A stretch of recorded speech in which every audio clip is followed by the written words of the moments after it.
বন্ধুরা, এই 21 ফিট লম্বা সাপের শরীরে একটি তীর ঢুকে আছে।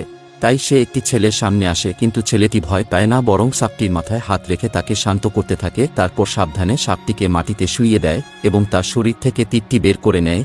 তারপর সাপটি ধীরে ধীরে তার ফনা উপরে তোলে, কিন্তু তখনই হঠাৎ সেখানে শিকারীর দল চলে আসে। তারা সাপটিকে তীর মেরেছিল। ছেলেটি সাপটিকে বাঁচানোর জন্য সেই শিকারীদের সাথে লড়াই করতে থাকে, কিন্তু লড়াই করতে করতে সে নিজেই ঘায়েল হয়ে পড়ে এবং বেহুশ হয়ে যায়। কিন্তু রাত হতেই হঠাৎ ছেলেটির সামনে সেই সাপটি চলে আসে, ছেলেটি যে সাপটিকে সাহায্য করেছিল। এরপর সাপটি তার নিজের ঘরে নিয়ে আসে ছেলেটিকে। পরের দিন সকাল হতেই ছেলেটি পুরোপুরি সুস্থ হয়ে যায়, কারণ তাকে ইচ্ছাধারী নাগিন সুস্থ করেছে।